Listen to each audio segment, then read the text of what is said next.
रमता राम जपो रे प्राणी, अब तो सुन ले राम कहानी।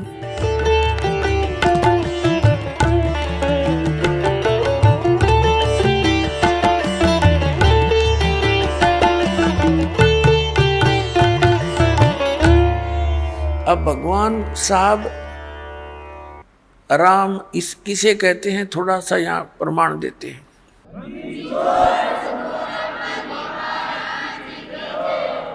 जैसे एक तहसीलदार है, उसको भी साहब कहते हैं, और एसडीएम को भी साहब कहते हैं, और डीसी को भी साहब बोलते हैं, कमिश्नर भी साहब कहलाता है, मंत्री जी को भी साहब कहते हैं, मुख्यमंत्री जी को भी साहब कहते हैं, और प्रधानमंत्री जी को भी साहब कहते हैं, राष्ट्रपति जी को भी साहब कहते हैं। ये सभी साहब से ही जाने जाते हैं, लेकिन इन साहबों की शक्ति में दिन और रात का अंतर होता है। रियल में साहब कौन है? हमारे देश का राष्ट्रपति, वो वास्तव में वो साहब है, यानी सबका मालिक है। तो ऐसे ही ये अन्य जितने भी पद पोस्ट हैं, श्री गणेश जी का, श्री विष्णु जी का, श्री ब्रह्मा जी, श्री शिव जी, दुर्गा जी का, श्री दुर्गा जी देवी का, और ब्रह्म का, ये भी भगवान साहब कहलाते हैं। पर इनकी इस प्रकार इसकी तुलना कर लेना कि ये कितने साहब हैं। श्री ब्रह्मा जी रजोगुण विभाग के मंत्री एक ब्रह्मांड में, श्री विष्णु जी सतोगुण विभाग के मंत्री इस एक ब्रह्मांड में, और 3 लोकों पर इनकी ये सत्ता है, ये विभागीय मंत्री है। और तमोगुण विभाग के भगवान शंकर जी। तो ये तो केवल एक ब्रह्मांड में और 3 लोकों पर मालिक है, वो भी एक विभाग के। और इनका पिता जो है वो 21 ब्रह्मांड के अंदर एज ए चीफ मिनिस्टर काम करता है, ये समझ लो। तो ये ब्रह्म जो है ये केवल 21 ब्रह्मांड का साहब है। गीता जी अध्याय नंबर 15 के श्लोक नंबर 16 और 17 में 3 पुरुष हैं। 3 पुरुष माने प्रभु। एक सरपुरुष तो ये ब्रह्म है, ज्योति निरंजन, जिसके 21 ब्रह्मांड है। और अक्षर पुरुष है जिसके 7 शंख ब्रह्मांड हैं, जिसको परब्रह्म भी कहते हैं। संतों की वाणी में पार ब्रह्म है। वो पार ब्रह्म जो है वो इस परब्रह्म से अन्य है, वो पार ब्रह्म अलग है। एक तो परब्रह्म, जैसे ब्रह्म से नेक्स्ट पर दूसरा, और एक पार यानी सबसे ऊपर का। वो गीता जी अध्याय नंबर 15 के श्लोक नंबर 17 में कहा कि उत्तम पुरुष तु अन्य परमात्मा इति उदाहरत है। ये लोक तरम आविश्य विवर्ती अवैश्वर है। गीता जी अध्याय नंबर 8 के श्लोक नंबर 1 के उत्तर में, गीता अध्याय नंबर 8 के श्लोक 3 में उत्तर देते हुए गीता ज्ञानदाता कहता है वो परम अक्षर ब्रह्म है। तो ये जो अक्षर पुरुष है ये तो 7 शंख ब्रह्मांड, नील पद्म शंख ब्रह्मांड का 7 शंख, इतना साहब है। और वो परम अक्षर ब्रह्म उत्तम पुरुषत्व अन्य, ये असंख्य ब्रह्मांड का ओवरऑल कंट्रोलर है, ये सब का मालिक है। वो कबीर देव है, कबीर साहब है, जो काशी में धानक जुलाहा रूप में रहा करते थे।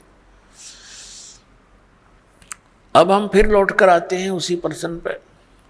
अब धर्मदास जी को परमात्मा ये ज्ञान दे रहे हैं कि भी आपकी श्रीमद् भगवद गीता में, गीता अध्याय नंबर 17 के श्लोक नंबर 23 में परम अक्षर ब्रह्म की वो पूजा साधना करने का उसको पाने का ये मंत्र है, नथिंग एल्स।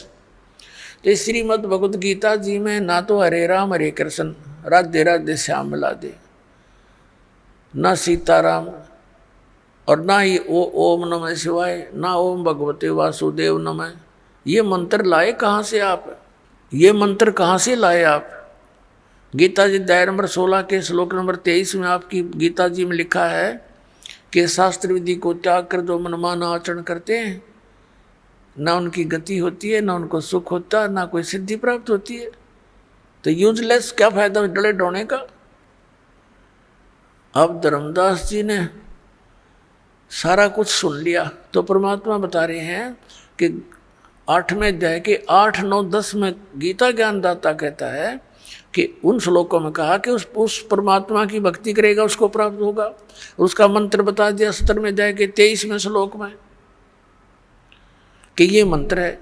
इसके अतिरिक्त जो भी आप जाप करते हो, इति निर्देश है, फाइनल फैसला आपकी गीता जी में। ओम तत्सत इति निर्देश है। निर्देश है माने डायरेक्शन, बाय ऑर्डर। इसके अतिरिक्त कोई मंत्र नहीं।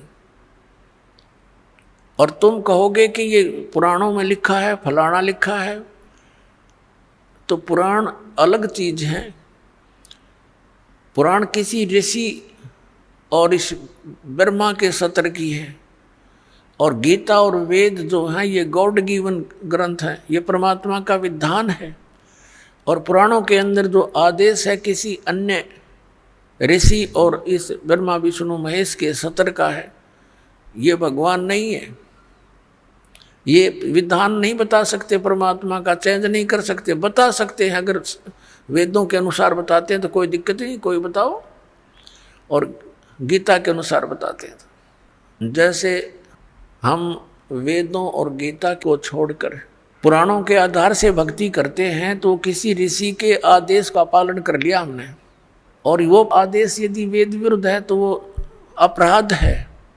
जैसे एक मित्र था किसी व्यक्ति का, दरोगा जी SHO, और उसका कोई पड़ोसी उसने तंग घना करे था। उसने अपने मित्र SHO से कहा कि ऐसे ऐसे एक व्यक्ति मुझे बहुत तंग करता है, कुछ समाधान बता। उसके मित्र SHO ने कहा कि तू मार लठ उसका, मैं आप देख लूँगा। उसने गढ़ दे। अब उसने आंगा पा गया, आदेश मान लिया उसका, अपने मित्र SHO का, अपने पड़ोसी के साथ झगड़ा कर लिया। झगड़े में उसका कान पर लठ लग गया, मर गया उसका पड़ोसी। अब वहाँ का प्रभारी था वही SHO, वो लिया पकड़ के अपने उस मित्र को, क्योंकि उस नालायक ने अपने एक मित्र अधिकारी की आज्ञा का पालन करके राजा का विधान तोड़ दिया। राजा का विधान था कि यदि कोई किसी की मृत्यु हत्या करेगा तो उसको सजा मौत मिलेगी। अब उस राजा के विधान के टूट जाने से, अपने मित्र की आज्ञा का पालन करने से उसको सजा मौत होगी। तो परमात्मा कहते हैं कि कबीर साहेब के आप जी उन वेदों और गीता के अतिरिक्त कोई और अन्य साधना करते हो तो वो आदेश भगवान का नहीं, विधान नहीं, मालिक का। आप फिर किसी SHO की आज्ञा का पालन कर रहे हो, ऋषि और इन महर्षियों का, इनके बताए इस अज्ञान को ग्रहण नहीं करना।